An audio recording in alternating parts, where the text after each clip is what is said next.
আলাপ আলোচনা এবং আন্দোলন নিয়ে কথা বলতে আমাদের সাথে বিএনপির মহাসচিব জনাব মির্জা ফখরুল ইসলাম আলমগীর রয়েছেন রাজশাহী থেকে। জনাব মির্জা ফখরুল ইসলাম আলমগীর, আপনাকে স্বাগত, শুভেচ্ছা এবং অনেক কৃতজ্ঞতা আমাদের সাথে যুক্ত হওয়ার জন্য, আমাদের অনুষ্ঠানে আসার জন্য আপনাকে আন্তরিকভাবে ধন্যবাদ। সচেতন বাংলাদেশি নাগরিক, আমি একজন ভুক্তভোগী নাগরিক, যে নাগরিক তার মৃত মা বাবাকে দেখতে পারে নাই।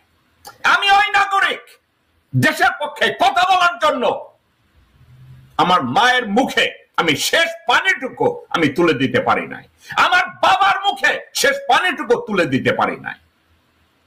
এই আপনার মতো জঘন্য লোকজনদের জন্য, আপনাদের মতো সামাজিক বেশ্যাদের জন্য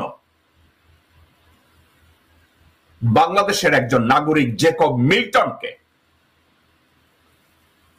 কাউকে শুয়োরের বাচ্চা বলতে হয়, কাউকে বেশ্যার বাচ্চা বলতে হয়, আপনার মতো একটা ভণ্ডকে ভণ্ড বলতে হয়। মির্জা ফখরুল, আপনি তো ওই মানুষ, আপনি তো ওই একটা মানুষ, রাইট? আপনি খুব নীতিবান, আপনি নাকি সৃজনশীল রাজনীতি করেন। মির্জা ফয়সাল আমিন নামে একটা লোক আছে ঠাকুরগাঁয়, আমি শুনেছি সে নাকি আপনার ভাই। আপনি তাকে জেলা বিএনপির সাধারণ সম্পাদক বানিয়েছিলেন, সাবেক মেয়র বানিয়েছিলেন, নির্বাহী সদস্য বানিয়েছিলেন। 2015 সালে মির্জা ফয়সাল আমিন ঠাকুরগাঁ পৌরসভার মেয়র নির্বাচিত হন।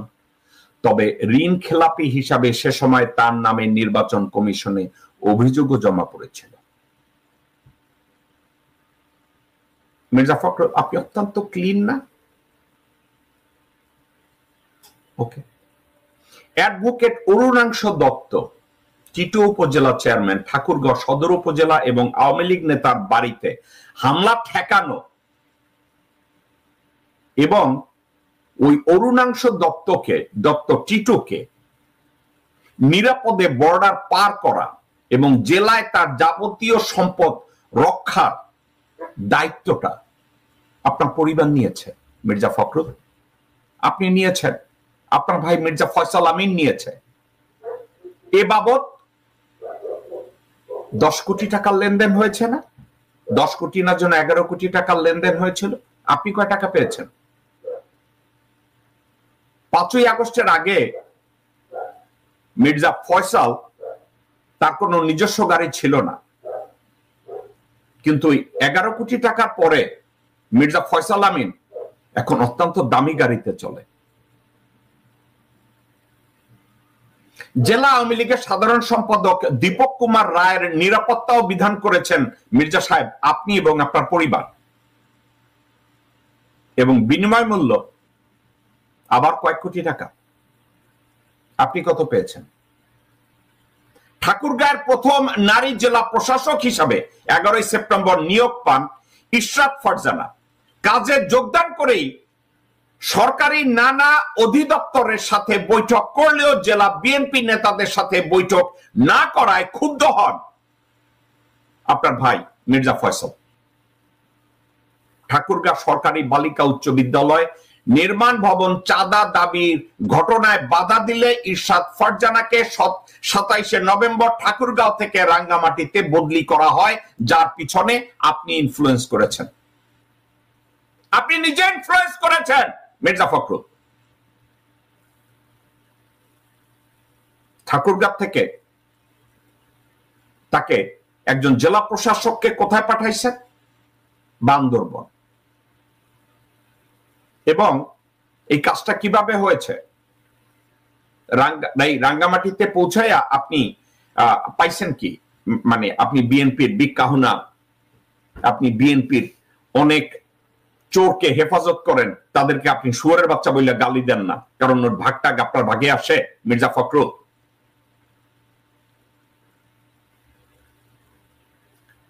ঠাকুরগাঁও সরকারি বালিকা উচ্চ বিদ্যালয়ের ভবন নির্মাণের কাজ পাওয়া ঠিকাদার প্রতিষ্ঠানের কাছে 50 লাখ টাকা দাবি করে মির্জা ফয়সালের কর্মীরা।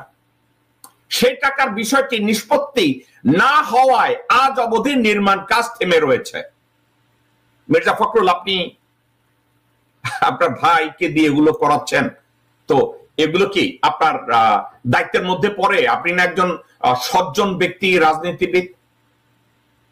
ঠাকুরগাঁ সদরে সরকারিভাবে সুইপার কলোনি নির্মাণের জন্য টেন্ডারের মাধ্যমে কাজ পাওয়া ঠিকাদার প্রতিষ্ঠানের কাছেও বিপুল অঙ্ক চাঁদা দাবি করেছে আপনার ভাই এবং আপনার পরিবার। এছাড়াও প্রশাসন, ইউএনও, টিএনও এবং উচ্চ পর্যায়ে বিশেষ করে পুলিশ সুপারের কাছে যে কোনো কাজ বা মামলা সংক্রান্ত কাজে গেলে স্পষ্ট বলে দেয় কাজ হয়ে যাবে, কিন্তু মির্জার অফিস ঘুরে আসেন।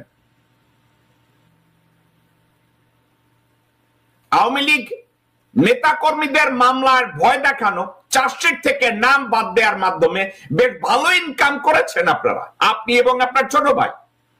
পাশাপাশি বিশাল অঙ্ক লেনদেনের মাধ্যমে প্রায় 150 আওয়ামী লীগের অঙ্গ সংগঠনের নেতা কর্মীদেরকে জামাই আদরে আপনার ঘরে বসিয়ে আপনার ভাই খাইয়েছে।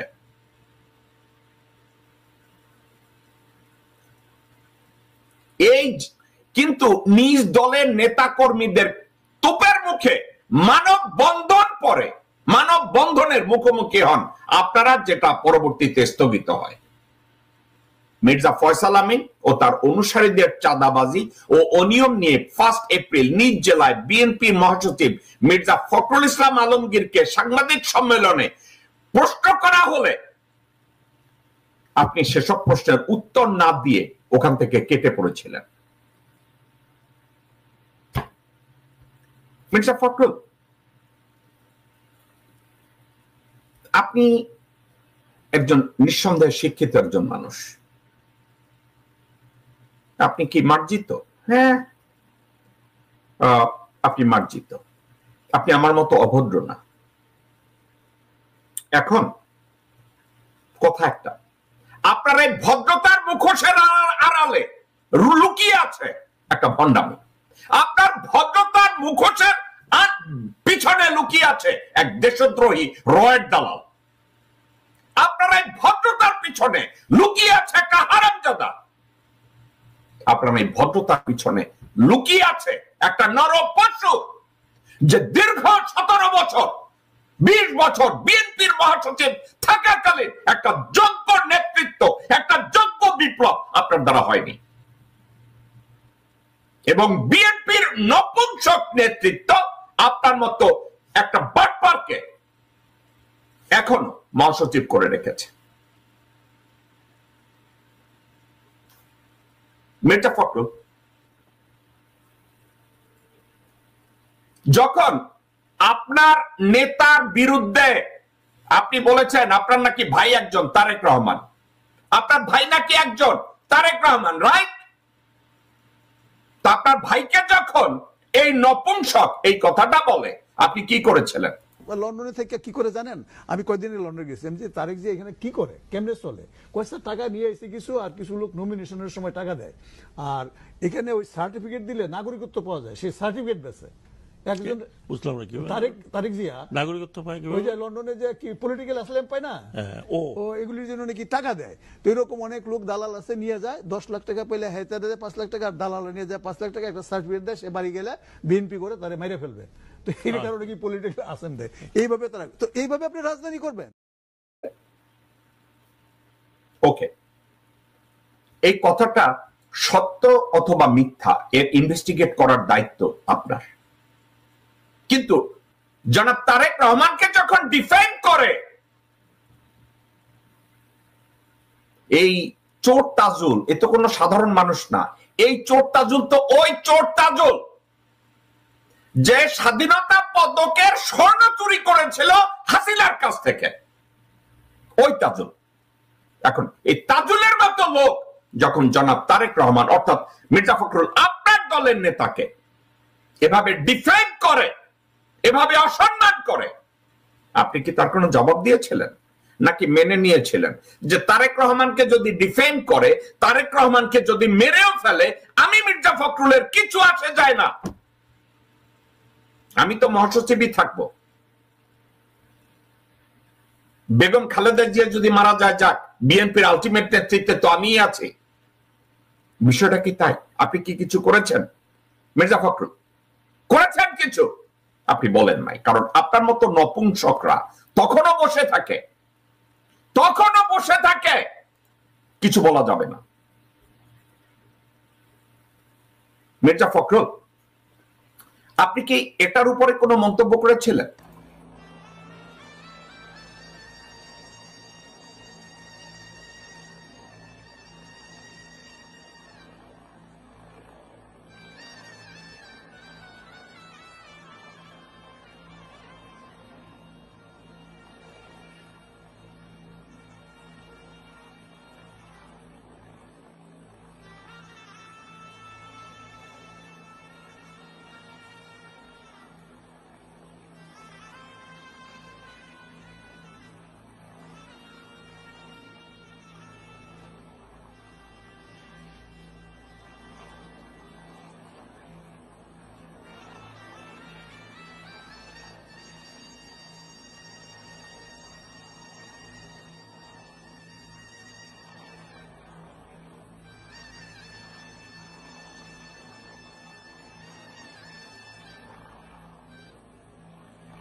মির্জা ফখরুল,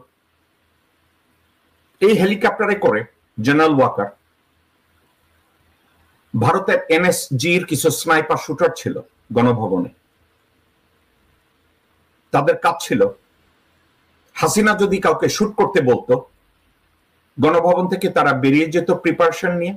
ওয়াকার তাদেরকে সাপোর্ট দিয়েছে। আর্মি এভিয়েশনের হেলিকপ্টার ব্যবহার করা হয়েছে আমার দেশের জনগণকে খুন করার জন্য। মির্জা ফখরুল, আপনি কি এটা নিয়ে কথা বলেছেন কখনো? আপনি কি আজ অবধি, 5ই আগস্টের পরে আজ অবধি জেনারেল ওয়াকার সম্পর্কে একবার জনসম্মুখে বলেছেন যে জেনারেল ওয়াকার বিডিআর পিলখানা ম্যাসাকারে আপনি মির্জাফরের ভূমিকা পালন করেছিলেন, আপনার নির্দেশে দেশের জনগণের উপরে গুলি চালানো হয়েছিল? একবারও বলেছেন?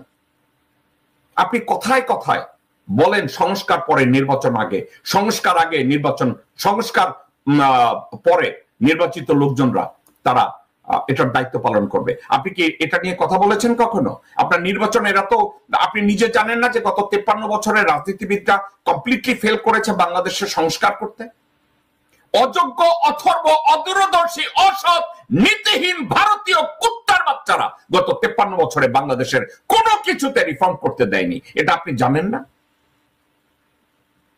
তারপর আপনি বলেন সংস্কারের দরকার নাই, সংস্কারের দরকার নাই। কিন্তু যেই মুহূর্তে সোশ্যাল অ্যাক্টিভিস্টরা সোশ্যাল মিডিয়ায় বিখ্যাত বিখ্যাত সোশ্যাল অ্যাক্টিভিস্টরা আপনার বিরুদ্ধে বলা শুরু করেছে, আমি কিন্তু সোশ্যাল অ্যাক্টিভিস্ট না, আমি কোন জার্নালিস্ট না, আমি কোন বিখ্যাত না, আমি সাধারণ একজন মানুষ। যখন আমরা প্রতিবাদ করা শুরু করলাম, আমি প্রতিবাদ করা শুরু করলাম, তখন আপনি আপনার সুর পাল্টায় দিচ্ছেন। এখন আপনি বলছেন আপনি নাকি এই সংস্কার বাদ দিয়ে